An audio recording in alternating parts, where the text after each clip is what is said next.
Hey guys, Ms. Peterson here. So today we're going to review the basics of molecules and how we draw Lewis diagrams. This should be a review from regular chemistry, but hopefully it all comes rushing back to you as we go through it. So let's start with the basics. How do covalent bonds form? Okay, so ionic is when you have two compounds with really different electronegativities. When you're talking about covalent compounds, that happens when they have more similar electronegativities. Typically, this is between two nonmetals, okay, like carbon and hydrogen, or carbon and oxygen, or nitrogen and oxygen, okay? And you might notice most of these are going to be carbon compounds. Carbon is extremely important for life, and it pretty much governs things as we know them here on Earth. So carbon, pretty much always covalently bonded. Or always covalently bonded. So what happens in a covalent bond is that atoms share electrons to get their 8 valence electrons, which is a noble gas electron configuration, that sp6 that they all want to have. Well, not all of them. There's lots of exceptions that we'll talk about later. But each atom will typically donate one of its unpaired electrons in order to create a shared pair between the atoms. So what happens is you have these electrons, and they'll hang out in the middle of that. The protons are attracted to these electrons.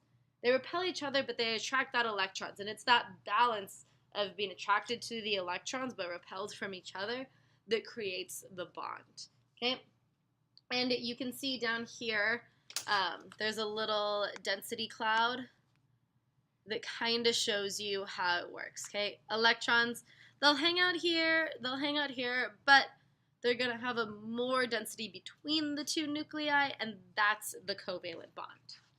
So if we look for an example at chlorine gas, okay, say we have one chlorine atom. Chlorine is in group 7, so it has 7 valence electrons. 1, 2, 3, 4, 5. Because of how I want it to look, I'm going to go 6, 7, okay? So it has 6 shared ones and 1 unpaired one. And it gets together with another chlorine. 1, 2, 3, 4, 5, 6, 7.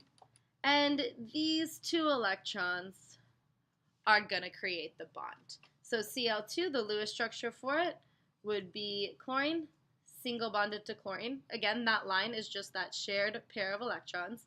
And they still have the rest of their electrons. Okay. Chlorine is pretty easy because it follows the octet rule. We do have hydrogen. Hydrogen is the main exception to the octet rule because hydrogen only has 1 valence electron. So it will only ever form 1 bond, okay? It wants 2, but that is ugly. Fix it. Fluorine, 1, 2, 3, 4, 5, 6, 7. Okay. Hydrogen will form 1 bond, so it gets 2 in its outer shell. It only has an s orbital, so that 2 makes it really happy. Those will bond, and you have hydrofluoric acid, which is just HF. Okay, cool? Okay, cool. So these shared pairs and lone pairs, typically that is exactly what we call them. We have our shared pairs of electrons, which are located between 2 atoms. They're also called our bonding paired. And then we have our lone pairs. Those are not the bonding ones. They just hang out with the atom that they came from. There are 3 different main types of covalent compounds. There are single bonds. How many bonds or how many pairs of electrons do you think there are in a single bond?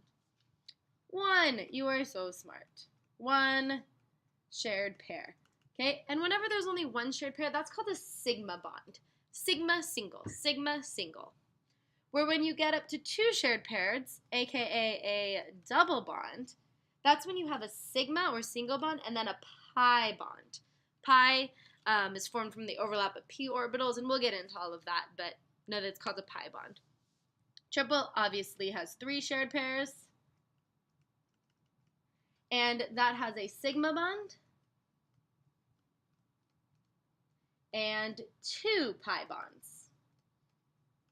Okay, So sigmas only ever occur by themselves, and pi bonds only occur with the sigma bonds. Okay, you're never going to have just a pi bond by itself. Sigma bonds are stronger, but when you have a sigma and a pi together, that makes that bond even stronger. More bonds, more shared electrons, more force. It all goes back to Coulomb's law. We are going to have to describe these bonds. Some typical things that we describe about a bond is the bond energy, which is the energy required to break the bond, the bond length, the distance between the two nuclei, and the bond order. Bond order is easy: single, bond order 1, double, bond order 2, triple, 3, etc. Here's a little chart of bond lengths and bond energies. So you can use that as your guide for some thinking questions. Okay? Which bond do you think would have a greater bond length? So which bond would be longer? A bond with a bond order of 1 or a bond order of 2?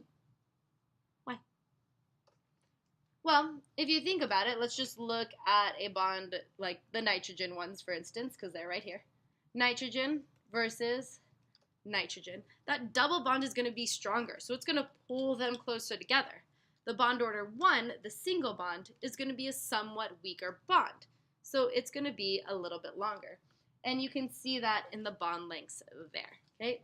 So bond order 1 will be longer.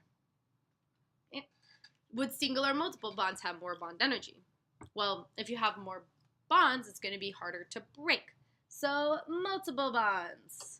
Okay? Makes sense. Which bond would be shorter? A high energy bond or a low energy bond? Okay, well, if you think energy, what has more energy? Things are going to have more energy when they're closer together. Okay, so the high energy bond is going to be shorter because those atoms are going to be pulled closer together. Make sense?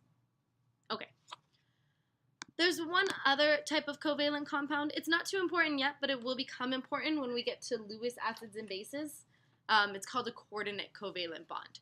So this happens when instead of sharing a unpaired electron, it's going to share a whole pair. This typically happens with nitrogen and phosphorus.